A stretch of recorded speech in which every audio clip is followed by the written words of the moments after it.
मोदी सरकार के तीसरे टर्म का पहला बजट वित्त मंत्री निर्मला सीतारमण ने संसद में पेश किया। इसको लेकर हिमाचल प्रदेश के मुख्यमंत्री सुखविंदर सिंह सुक्खू ने अपनी प्रतिक्रिया दी है। मुख्यमंत्री ने बजट में हिमाचल प्रदेश को कोई आर्थिक सहायता न देने की बात कही है और इस पर खेद जताया है। मुख्यमंत्री ने आंध्र प्रदेश और बिहार को समझौते के तहत पैसा दिए जाने की बात कही है।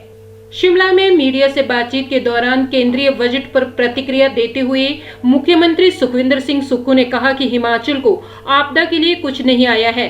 पीडीएनए के तहत प्रदेश को सहायता की उम्मीद थी, लेकिन वो भी पूरी नहीं हुई है। उन्होंने कहा कि आपदा के लिए सहायता देने की बात बजट में हुई है, लेकिन हिमाचल के साथ साथ उत्तराखंड और सिक्किम का नाम भी लिया गया है। हिमाचल के लिए कोई विशेष प्रावधान नहीं किया गया है। उन्होंने कहा कि आपदा के तहत हिमाचल को 9,000 करोड़ रुपए मिलने चाहिए थे।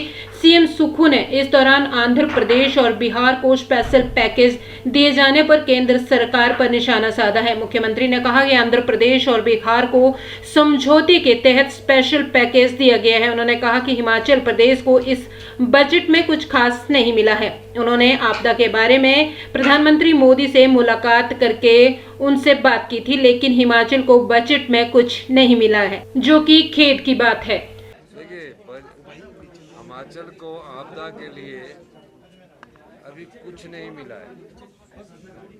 जो बजट आया है उसमें जो हमारा आपदा के बाद पीडीएनए होता है, पोस्ट डिजास्टर नीड असेसमेंट, वो हम उम्मीद लगाए रखे थे कि हमें मिलेगा, लेकिन जो हिमाचल के नाम का उल्लेख हुआ है उसके साथ उत्तराखंड के नाम का भी उल्लेख हुआ है और उसके साथ सिक्किम के नाम का भी उल्लेख हुआ है।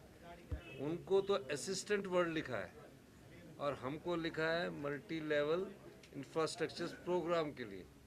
तो वो अंडरस्टैंड करना पड़ेगा।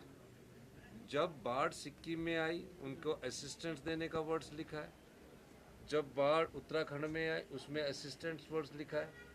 सेम ही अगर लिखा होता तो पता लगता कि क्या है। उस पर अभी हम स्टडी कर रहे हैं कि क्या शब्द है, पर हम चाहते हैं जो आपदा में हमारा जो बजट है, जो हमने 9,000 करोड़ रुपए का भेजा, वो हमें मिले, वो इसके अलावा मिले। इसके मायने क्या मतलब निकाल रहे हैं? ये अभी इसका डिटेल आया नहीं, मैंने पढ़ा ही है, पर उसमें 2 वर्ड्स में तो डिफरेंस आ गया कि कोई इंफ्रास्ट्रक्चर में कोई पीएमजीएसवाई के तहत रोड आएगा उसको वो दे देंगे, कोई प्रधानमंत्री आवास के तहत रोड आएगा उसको दे देंगे, लेकिन असिस्टेंट्स होती तो उससे हमको डायरेक्ट पैसा उन चीज़ों से लड़ने के लिए आता। क्या मतलब होता है भेदभाव? ये भेदभाव ही है। जब क्या क्या मजबूत किया आंध्र और बिहार को लेकर? आंध्र और बिहार में उन्होंने जो सरकार के साथ उनका समझौता है चलाने के लिए, उस आधार पर उन्होंने पैसा दिया होगा। MIS को ड्यूटी भी नहीं बढ़ाई, उस पर क्या? अब ये तो अभी पूरी तरह मैंने बजट देखा नहीं, लेकिन मैं कहना चाहता हूँ कि अभी जब इसका पूरा इंटरप्रिटेशंस आएगी, जब तक इनके पूरे डॉक्यूमेंट्स आएंगे, उसके बाद हम कह सकते हैं कि हिमाचल की रेलवे लाइन को क्या मिला। कई लोगों के सपने थे जिनको सोचते थे कि बिलासपुर से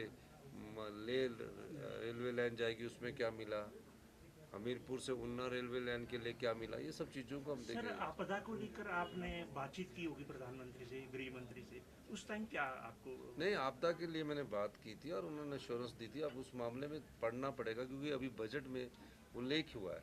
तो ये जो उल्लेख हुआ तो हमारी समझ के अनुसार ये जो हमारे बजट में जो चीज़ें आती है पीएमजीएस उसका किया है, लेकिन और स्टेट को असिस्टेंट की बात की है। तो असिस्टेंट का मतलब है कि उनको सहायता मिलेगी। हमको जो मिलेगी जो बजटरी सहायता है वो तो मिलनी है, वो तो कोई भी गवर्नमेंट आएगी उसको देंगे। तो हिमाचल को कोई कुछ नहीं? अभी तक बजट में हमको कुछ नहीं मिला है और ये बड़े खेद की बात है कि हिमाचल की इस बजट में अनदेखी हुई है। सर, आज आपने एजुकेशन रिव्यू में